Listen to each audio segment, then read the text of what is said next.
eh, Luis Agüero Wagner. Él es nacido en Asunción, realizó estudios en la Universidad Nacional de Asunción y la Universidad Nacional de Tucumán, especialista en temas de geopolítica internacional e historia política latinoamericana, miembro de la Academia de Historia Militar de Paraguay y de la Asociación Paraguayo-China de Amistad y Cooperación. Fue también el primer escritor latinoamericano invitado oficialmente a la Feria del Libro de Casablanca, la más importante del continente africano en el año 2014. Adelante, maestro Agüero, usted tiene la palabra en la tribuna de Escuela de Derecho. Muchas gracias, es un placer verdaderamente estar con ustedes y con gente con un bagaje tan importante de conocimiento como el expositor que me antecedió.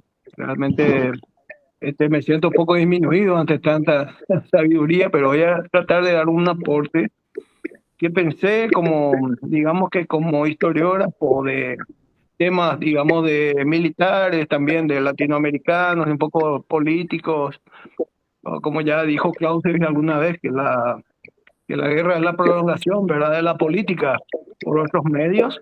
Yo creo que más bien la prolongación del poder, porque es algo que hay que tener siempre en cuenta y atender a los poderosos lo que hacen en una guerra. Escribí varios libros, por ejemplo, sobre la guerra del Chaco entre Paraguay y Bolivia, que fue una guerra impulsada por intereses de imperios extranjeros a la región.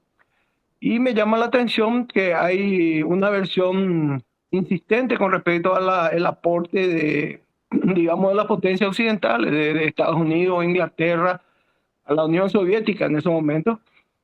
Y me gustaría desmentir con algunos datos, ya sea con fechas y también con algunos datos de precisión de lo que conozco, que es material de armamento militar y algunas otras cuestiones, ¿verdad? En primer lugar, se habla de un decisivo aporte. Últimamente han hablado, por ejemplo, el presidente de Estados Unidos, Donald Trump, ha dicho de que el aporte de Estados Unidos fue decisivo para que la Unión Soviética logre derrotar en el frente oriental a la Alemania nazi, y eso es algo muy cuestionable, esa afirmación, dado que, de acuerdo a las fechas, en 1941 se había producido la invasión por parte de la Alemania nazi y la Unión Soviética, y para ese entonces ya estaba, digamos que se había establecido un acuerdo, pero ese acuerdo no se había cumplido, tardó mucho en cumplirse, y recién empezó a cumplirse cuando la Unión Soviética ya había volcado la guerra a su favor en el frente oriental contra Alemania. En ese acuerdo, por ejemplo, había un acuerdo de préstamos y arrendamientos que conocemos también acá en Latinoamérica por parte del gobierno de Estados Unidos, con el cual se benefició a la Unión Soviética. eh, y hay algunos detalles que quiero puntualizar al respecto, ¿verdad? Por ejemplo, el tipo de armamento que he utilizado en el año 1000, como ustedes saben, ahora pueden leer las noticias sobre la guerra que se desarrolla en Ucrania. El imperio norteamericano envía sus armamentos ya obsoletos en primer lugar, antes de enviar los más modernos. Y lo mismo hizo la Unión Soviética, envió, por ejemplo, el Messerschmitt B, el Messerschmitt 109, acá quiero puntualizar, era un avión caza alemán, y ellos enviaron uno que era muy fácilmente confundible, ¿verdad?, con el Spitfire, que era uno de los mejores aviones que hubo en la Segunda Guerra Mundial. Y en primer lugar hay una cuestión de fechas, si ya tenemos una cuestión histórica, tenemos que ver la línea de tiempo, la cronología de lo que sucedió. La operación Barbarroja de Estados Unidos empezó en la operación Barbarroja de Alemania nazi, perdón, empezó en 1941, y este arrendamiento no, la cantidad de armamentos no podía llegar. En primer lugar, llegaban primero los armamentos obsoletos, armamentos confundibles, como ya dije, el Spitfire era confundible con el caza alemán Messerschmitt, y la mayoría de los 143 que llegaron en la primera tanda fueron derribados por un fuego amigo. Es un detalle para entender, no se puede hablar de un aporte decisivo, entonces en ese caso, de estos cazas. Otro detalle que quiero puntualizar también, para algo bien puntual, es el caso del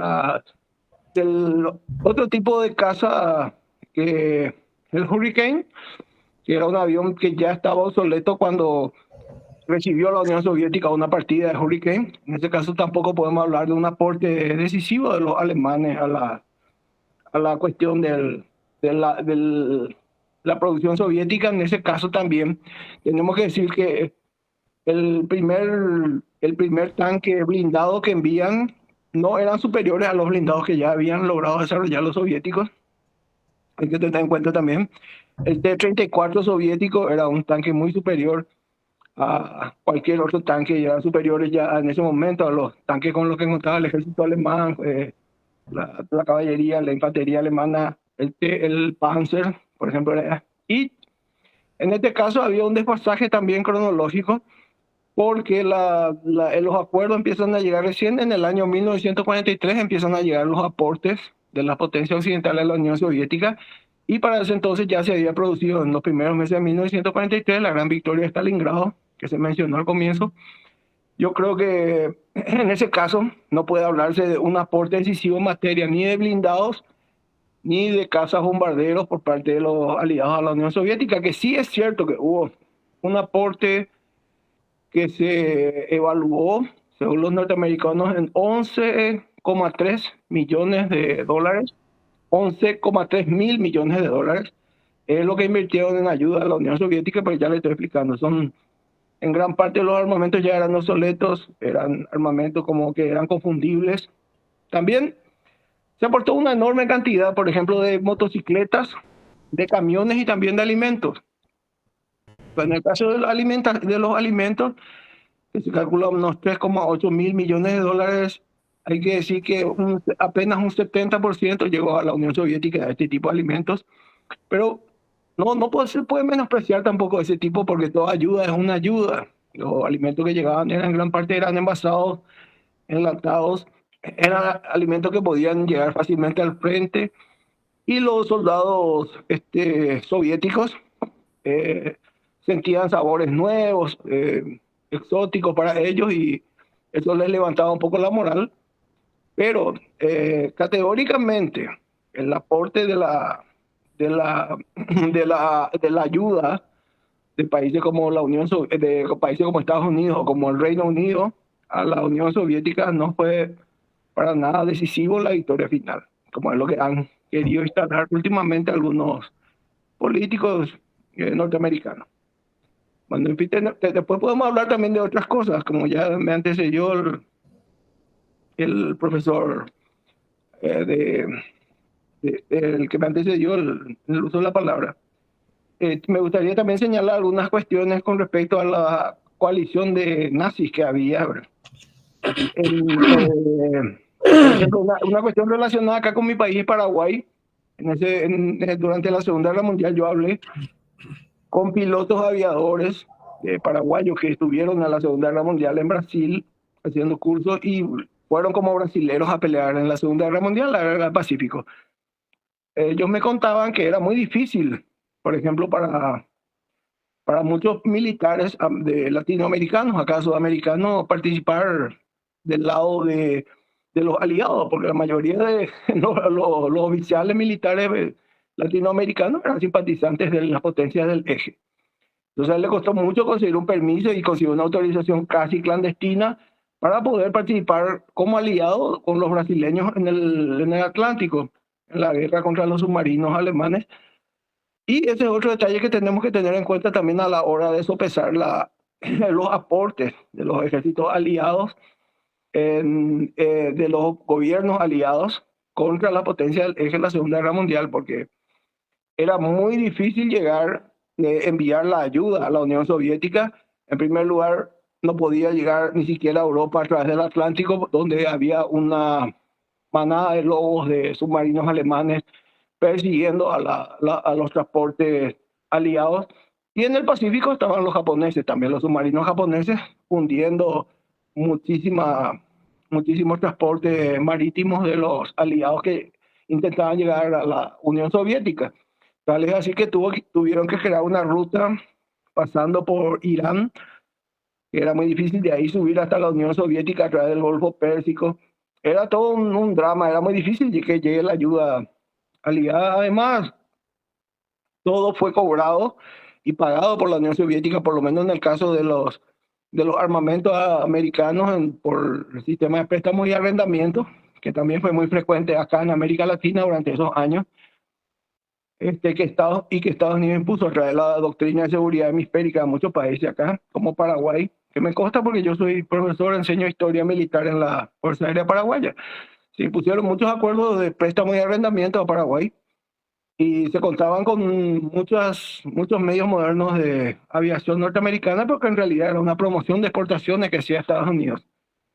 A la Unión Soviética, ya les dije, llegaron aviones que ya estaban obsoletos, como ahora no envían su última producción. Por ejemplo, a Ucrania van dosificando, envían F-5, no envían F-15, cosas así por el estilo. En el caso del Hurricane que enviaron a la Unión Soviética como aporte, ya le dije, la ametralladora Browning no tenía poder de penetración contra los blindados alemanes, y en el caso del Spitfire se confundía con el Messerschmitt. Entonces muchos de los Spitfire los soviéticos derivaban a sus propios compañeros creyendo que eran enemigos. De esos hubo 143 casos que están contabilizados de derribos.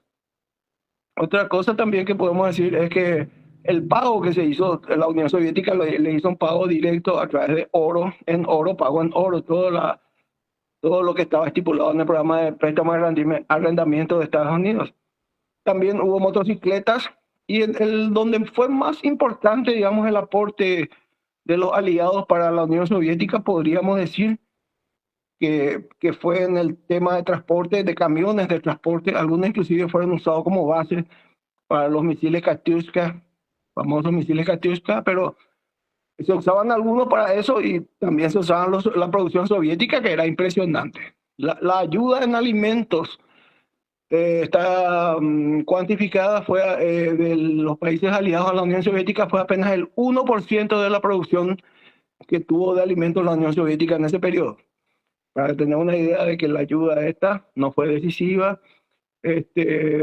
Toda ayuda, ya dije, es ayuda, pero está lejos de haber sido una ayuda decisiva la que prestaron los países aliados a la Unión Soviética en ese tiempo. Bueno, creo que ya es lo que quería manifestar en este panel, para introducir también ese tema que está en debate. Muchas gracias por el espacio. A usted, maestro Luis, muchas gracias por la participación y la grandiosa exposición, de verdad.